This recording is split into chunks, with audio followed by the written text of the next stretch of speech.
Vibing with Don Vito show. I'm your host, Don Vito, the one-man show. So today I'm about to do something a little differently. First time, normally I'm virtual with my show, Vibing with Don Vito show, but I had to get my man, Dre-Luv. This is my man right here, so I had to do him different for the New Year's. Dre, what's up, bro? Welcome to the show, man. Thank you for having me. Good to see you, man. I ain't seen you in a minute, man. What you been doing, man? Working, grinding, new music on the way, building a company, record label that I have going on, focusing on independence, little stuff like that. Yeah. So I know a lot of people know about you. You got fans and stuff like that. For the people that don't know about you, tell everybody where you from, where you grew up at, and how was life growing up as a youngster. I'm Dre-Luv from East Orange, New Jersey. It's growing up was a little different. Thank God I'm blessed to have a mom with me. You know what I'm saying? So thank God for my mom. Growing up in East Orange was a little different. I wasn't always like the coolest kid in high school or anything like that, or the coolest dude on the block. But I found a way to what do I want to do in my life and how to maneuver around that. And then at first I wanted to be a basketball. I wanted to play basketball and be an NBA star, but God only blessed me to be 5'9". So then I was like, you know what? Let's switch careers and let's go to music. Right. You know what I'm saying? But the good thing about me making music was that I was making music while everybody still had hoop dreams. So, I wasn't somebody that just jumped on the bandwagon. Right. So that's how it all came about. So what age? So you never played ball, or you just thought about it and never played it? No, I played ball when I was in middle school and stuff like that, but I was all right, but the height made you I was all right. The height wasn't there. Even if the skills was not all the way. You know what I'm saying? You had dudes who were shorter than me who could dunk. You know what I'm saying? Who had, but God didn't bless me with the athletic ability, but He gave me the gift of music. So I was always a writer. You know what I'm saying? Like I was always a poet writing, and then got inspired by Drake. Decided to say, hey, let me start to turn my poetry into raps and so you got inspired by Drake. Yeah. So we're gonna fast forward for a minute and we're gonna come back. So me and you just had a conversation about Drake. So you said the Drake era is what? Well, Charlemagne said that we're no longer in the Drake era. And what happened is that he's still Drake regardless, but times are shifting, and I even dedicated a song to Drake. And it's called Homage. Right. And in that song is me paying my respects and giving him homage, but letting him know that I'm next. Right. You know what I'm saying? Right. So at the end of the day, he's gonna have to, the torch is gonna have to be passed. Right. Regardless. So I believe I am the good candidate for that. So was he like a idol of yours coming up? Yeah, definitely. He inspired me in many ways. Like Fireworks, The Resistance, and Fear were the 3 songs that inspired me to decide to say, let me start writing music. Right. So that's what it was. Yeah, he till this day, he's still my biggest influence. Yeah, because what I know about you, I know you can rap, you're a poet, and you can sing. And produce. And produce. But I'm just talking about falls on the mic. A lot of people can't do that. Some people, they one-dimensional. They can rap, or even they can sing. You could do both. So when did you find out you had all of those talents? By following Drake's lead, honestly. But me saying, let me try. Let me try to sing as well. Started working on my singing voice every day. Then I got vocal lessons, and doing like different regimens. Oh, so you got vocal lessons? Yeah, definitely. I still get vocal lessons to this day. And who's one of your vocal coaches? Dory. Her name is Dory. She's she's right by the World Trade Center, New York City. So I go over there like 4 times a month. Right. 1 hour each session, and I learn and get better, with my vocals. And there's always room for improvement. That's the #1 key to everything. Everybody just wants to say, yeah, I'm nice. Now, there's other ways you can always improve and get better within yourself. So, we got our viewers here. I want them, because they might think we just talking. So I just want you to give them a little rap verse, right? A little freestyle, right? And then it's just something light. Then I want you to give them a little of your vocals and let them see what I'm talking about right here. I ain't got vocals like that. Okay, well, just give them something that they can work with. Let me see. It was something that I wrote. I was like, you looking good, girl, you know that you should. That dress is like cherry wood, so bring them red bottoms out tonight.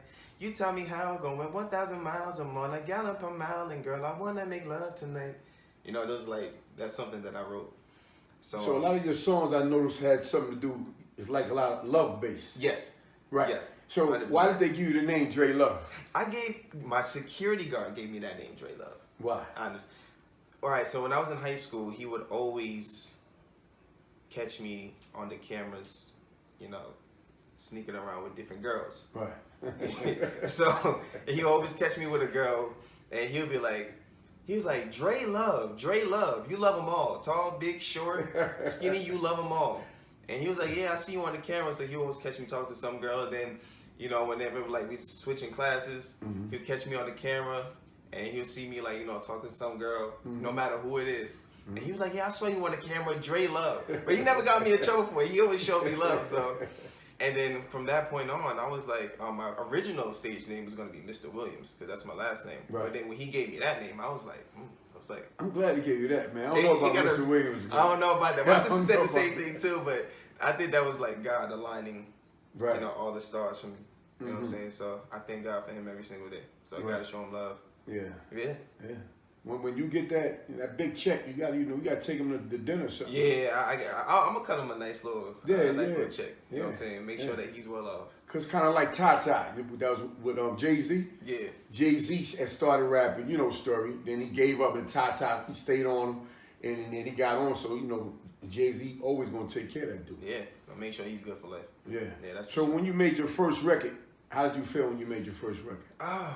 That's a great question. Yeah. The first song I've ever recorded, I was in the studio in East Orange, and when I heard my voice for the first time, you know, I went in, recorded my first song. The first song I recorded was like its own hit within my school. It was like my first hit. Right. But when I heard my voice for the first time, and I got out the booth, sat down with the producer, and I was like, nah. In my head, I was like, I don't even sound good. I was like, I want to quit. Right. That's the first thing I said to myself. I was like, yo, this is not going to work out for me. I got to quit. But then I heard a little voice in my ear. Like, I can't really explain it. And I just heard a voice, and it was just like, don't quit, keep going. I can't explain it. You know, how that happened, it's like supernatural. But I literally heard a voice in my ear, and it was like, keep going. I was like, all right. It's deep, yeah. And that's the reason why I am to where I am today, you know. So it's I honestly believe that's God. Yes. It's either my God, my ancestors, somebody who came and was like, no, keep going. Then that's like, all right. And then from then on, it just started growing and growing. That's a great question, actually. Yeah, that's dope. Because a lot of people, they don't, you know, they know about you, but they don't know your story. And the story is important because it helps for people to understand where you came from and how you got to where you at and why you're so talented, you know? I try my best. Yeah. Hard work outbeats talent every day. You know, God blessed me with the talent, but it's what you do with it. You know what I'm saying? It's almost like having $1 million. You know, somebody give you $1 million, it's either you can spend it all, save it, or invest it. You know, it's all up to you. Those are your three options, and I chose to nurture it. You know, while everybody was rapping, you know, every guy wants to rap, every girl wants to sing. I decided to say, you know what? Let me go to SAE Institute and go there to learn how to audio engineer and produce and learn, you know, DAWs and softwares. You know what I'm saying? And learn how to mic, you know, how to wrap cables, how to know signal flow and all of that other stuff. So that way I could diversify myself. And at the same time, learning the business of music. So I wanted to do that to separate myself from everybody. Right. Because, you know, everybody was saying, yeah, I make music. But now, when you step towards me, you say, yeah, you make music. I can say, yeah, well, I can produce, I can engineer, and I'm a musician. You know what I'm saying? You know, and at the same time, learning to play the keys. So you're not really, you know what I'm saying? So you're really not in the same tax bracket as me. You do all those things and you play the keys. A little bit, yeah. Still learning too. See, what I liked about you when I first met you was the fact that you knew the business. You know, when we had the conversation, it wasn't just talking about how you can sing and how you can rap and you write poetry and the videos is the fact that you knew the business. And a lot of people that's in entertainment, they don't know the business. And the business is the first thing you should know. Yes, 100%. My teacher, Mr. Kali, when I was in high school, he pulled me aside and he said, Dre, music is a business. Learn the business. Learn the business. And he was always a stickler about that.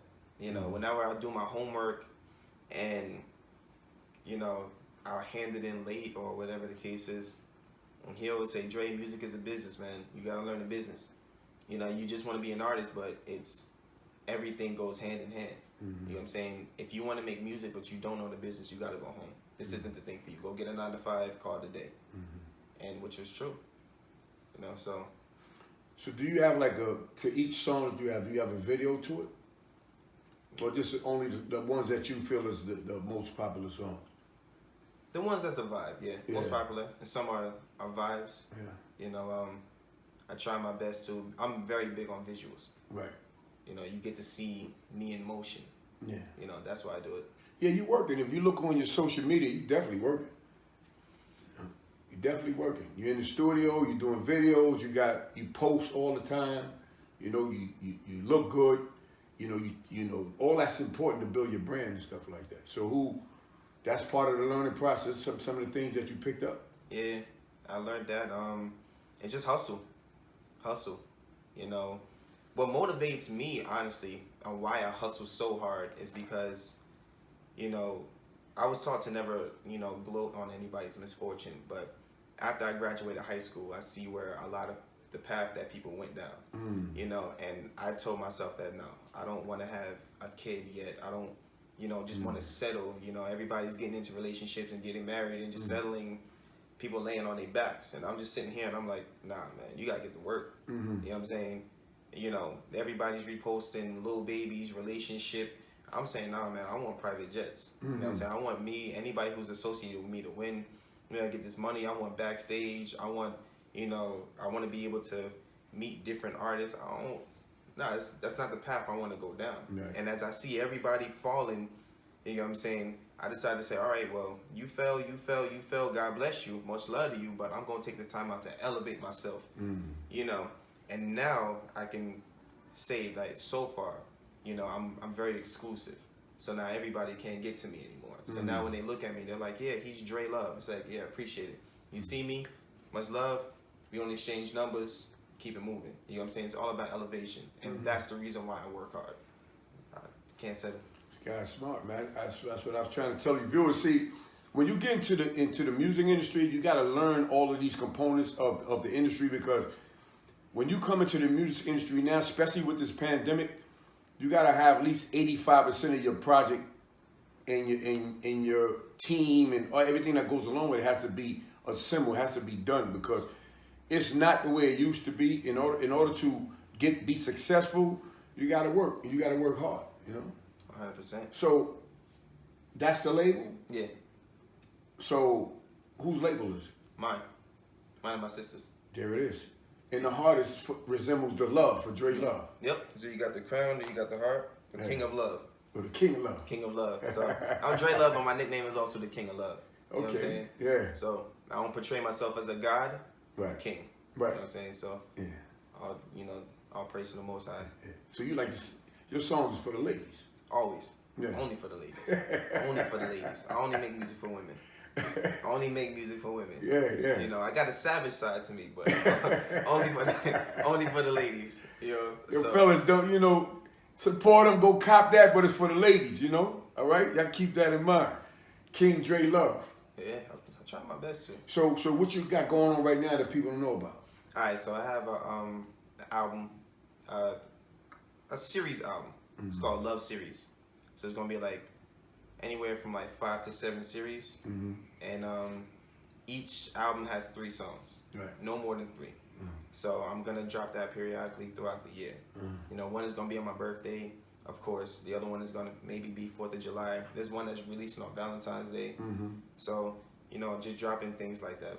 None too short, none too long, but just, it's almost like a Costco sample. Right. You know, you ever been to Costco and then they have the little samples and then you Oh, take yeah, one. yeah. You know what I'm saying? You take two Yeah, and then yeah. you circle back around and hit take them again. You know what I'm You saying? get full off them. Yeah, That- for free. Exactly. So that's how I want to hit people. You know what I'm saying? Give them the Costco sample. So that's how I like to give it to them right now. Oh, that's what's up. That's what's up. So how many times have you performed live? Shit, more than I can count on my fingers. Mm. I love performing. Right. I've been performing since I was a kid. Mm-hmm. And I was never nervous on stage. Mm. I just have a natural, it's where I belong. You know, like anytime I get on stage, I'm not nervous. I just love it. You know, it's something about performing in front of people. You know, That energy. Yeah, the energy. You know, knowing that, you know, I focus on my craft. You know, the secret to me performing is that people don't notice. Drake had this thing like maybe like 7, 8 years ago where he performed at the Radio City Music Hall. And I remember that I had DirecTV at the time and I recorded the whole performance. And about every other day that I came from school, I would watch him perform and I would mimic what he does. You know what I'm saying? And how he moves on stage, and I would take that out, emulate it. And then when I go on stage, I would do the same thing that he does, but as time goes on, you know, I start to develop, you know, my own style, you know, and that's what I'll do. Just watch them and study them and how they interact with the crowd. So Nothing wrong with that. Nothing wrong with that. you know what I'm saying? Kobe Bryant. Oh, Kobe my Bryant, mentality. that's my guy. But he imitated in everything from Michael Jordan. The way his steps, his shot, everything. He practiced it. He watched the video. So LeBron did some too, and then he turned it into his own little flavor. But at the end of the day, that was his idol. That's who he learned a lot of stuff from. So when he finally met him, when they met each other, it was so emotional because you're looking at the guy that he emulated his game from. Yeah. So Drake is your guy. Yeah, Drake is my Jordan. He's your Jordan. He's my Jordan. You know what I'm saying? That's for sure. I learned everything.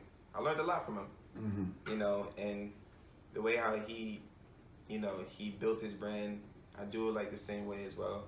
You know, and he was a person that I could just really look towards, because the way how he sings towards women, you know, like, we're both Scorpios, so you know what I'm saying. We just have that. He's like I know for a fact that Drake and I, like, when we meet one day, it's just gonna be an instant connection. Right. Yeah. Yeah. So it's more like I'm like. Been to a couple Drake shows? Oh yeah, the last one I went to. He hasn't came back. He hasn't come back to Jersey. I remember when I was in high school, I went to a Drake concert. That was on the Would You Like a Tour. So I still have the ticket. So I saved it. So when I was 19, I went for my 19th birthday, and I'm like, you know what, I'm gonna save it because one day I want to be able to give it to him and let him sign it, so I could frame it on my wall. Right. So that's what I'm keeping it for. That's cool, man. Yeah. Big Drake fan, man. Drake is that dude, man. He don't make nothing but hit records. Yeah. Nothing but hit records. I like Drake. When he first came out, I was like, but then he just kept coming. And he not afraid of nobody. I mean, he went at Meek Mills and he smashed Meek Mills, if you ask me, man, with that thing with Nicki Minaj, and Meek ain't come back. And you know, Meek's supposed to be kind of, you know, gangster from Philly. He ain't come back. I think people told him not to come back because Drake was gonna come again. And then he went at Jay one time too. Who, Drake? Yeah, he went at Jay-Z. Like, he was trying to tell Jay, like, you old, man, let it go. I'm that dude right now, you know? But then, you know, Jay-Z, they had a couple little words, then they made a song together, man. Yeah. It's not wrong with that. No, it's nothing wrong. It's not wrong with that. It's just letting them know, like, you know, look, I'm the man now. Me being competitive, yeah. You know what I'm saying? I'm the man now. So you gotta respect me too. You know, it's not trying to step on anybody's toes, but there's enough room for us, and that's exactly what Drake was saying. Yeah. You know what I'm saying? So how do you stay relevant now that we in this pandemic era? Drop content. You know, releasing content, maybe some photo shoots. Let's talk about content for a minute. I think me and you had a previous conversation about content. What does content mean to you? Content is engaging your audience engagement. You know, how well can you make people say, man, I want to be like him, or wow, he's really moving, he's really making moves. And that's what I define it as. Right. You know, and influence. You you know, is the biggest thing. You know, I can honestly say that there's a lot of other artists out there who comes to me and says, hey, bro, I really respect what you're doing, you know, and that's what it is. Content is key. Your content is very much so key. A lot of people are stuck on numbers, views, and followers. And, you know, it's very important to have, you know, to try to get your numbers up. But if your content is not right, you know, it's like what you're doing is like kind of weak to the viewers and to the people who you're trying to get that check from. Yeah, I don't worry about the numbers. Right. There you go. I don't care about the numbers. Mm-hmm. The numbers are going to come. Right. It's, are you preparing yourself for when the numbers come? Right. Is the most important part. And a lot of artists don't do that. Mm-hmm. You know, I don't care. Some of my music videos only have like 200 views on it. I don't care. Right. I know that one day everything's going to take off. Right. But when when everything takes off, are you prepared? Are you ready? And your content is heavy. Heavy. So when they come through and they just check your whole catalog, it's like, damn. His dude's been working for years. Working, right. And he's professional. He kept everything professional since day one. Mm-hmm. I like this guy. I want to invest into this brand, whatever he got going on. Right. You know, and once your stuff already looks official for when that day comes, it's like, okay, the money just starts flowing in. Right. Views, everything. So it's just, I prepare for, I'm very optimistic, prepare for the future. Right. So when you was performing live, and the women were in the audience, did any of them try to come on the stage, or when you get off, they try to tap you and stuff like that, or you know? Oh yeah, yeah. How'd that feel? It was good. It's really good when they want to come up and take pictures. And they say, yeah, you're really good, you're really dope. You know, it's a sense of accomplishment. Right. You know what I'm saying? Especially from coming from being dubbed by all the pretty girls back in high school, and now that time has come where... Oh, he was dubbing you? Oh yeah, back in high school. Oh yeah. Pretty girls dubbed me back in high school. You know, now they call me Dre-Luv. Right. So, or King. Oh, King. Now they call me King. So, right. You know, it's a great feeling. Yeah. You know, but humble. Right. Humble. Have a lot of humility. But at the same time, something my teacher always taught me. You know, put one right here, and that's pretty much it. Yeah. That's what's up. So, what I'm going to ask you, what's your top 5 MCs that are alive? Oh. I never really had top 5 MCs. Okay. I have top 5 artists. Wait, but top 5 artists, let's do that. One is Kanye. Drake, of course. Gotta have a female in there. I would say maybe her. She's dope. She's amazing. Yeah, she's dope. We'll throw another female in there. I'll probably say like at the moment Summer Walker. And then one more would probably be Jay-Z. Okay. Yeah. So that's the top 5. I'll say my top 5. So that's the ones you listen to. Yeah, a lot. You know, Jay-Z because of his business endeavors as well. So I learned a lot from these guys. Yeah. You know, I just want to pave the way. I just want to be that person to be in a position to help open up doors for a lot of people who deserve it, and that's the goal. So, do you have a team? Like, say once you get on, like, like a friend or a family member, someone that's nice that you want to try to pull into something like that, or just all about you right now? Because you know Drake came up, but when he came up, he didn't forget the dudes that he had in his circle, and he started pulling them in little by little. Oh yeah, I have a squad. I have his name is Picasso. He's my producer engineer.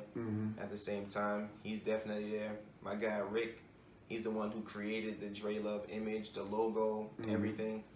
You know, those are like the guys who's on my. So you got merch? Yeah, I got merch. So what do you have? I have hoodies, hats, snapbacks, new era snapbacks. Right. Actually, you know what I'm saying? You gotta keep it official. You know, they're official. You gotta keep it official. You got shirts, crew necks. We got some stuff. Yeah. Sweatpants. I'm not too big on selling the stuff. I already don't. Right. Because I was never the kind of guy that was like, yeah, buy my merch. Right. Truth be told, I never wanted anybody to wear it. I never cared for it. I wanted to be that guy where I'm the only one in the world wearing my own stuff, you know. And then, of course, when you have that kind of attitude, it you know, God flips it on you, and then everybody wants to buy it, and everybody Right. wants to get it. So Right. it's cool.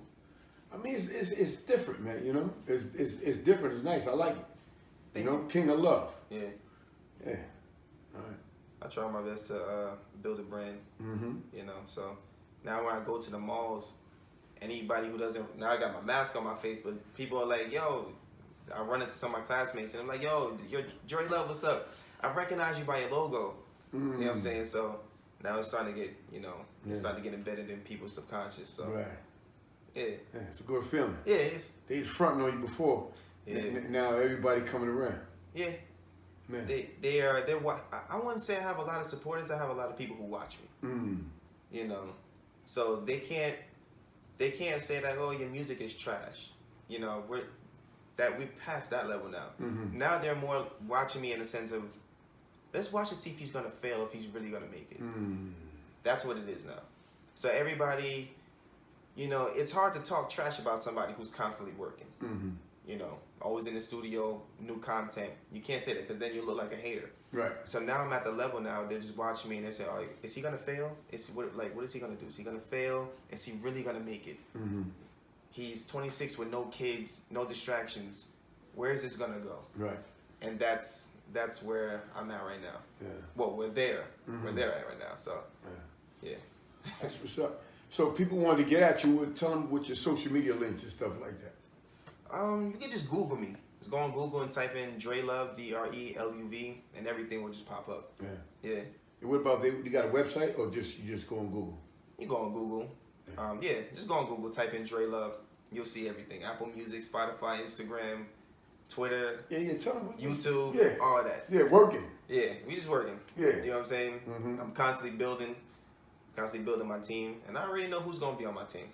You know, so trust me. So you got a spot for me, man? Of course, of course, of course. It was already a spot for you. Yeah, it is. You know what I'm saying? Yeah, That's yeah. for sure. Definitely. So just tell everybody your name one more time and, you know, and let's do it like that. I am Dre-Luv, aka the King of Love. And you're vibing with Don Vito. There it is. Thank you for coming to the show. Thanks for having me. My brother, man, love you. You know that. Love you more. All day long.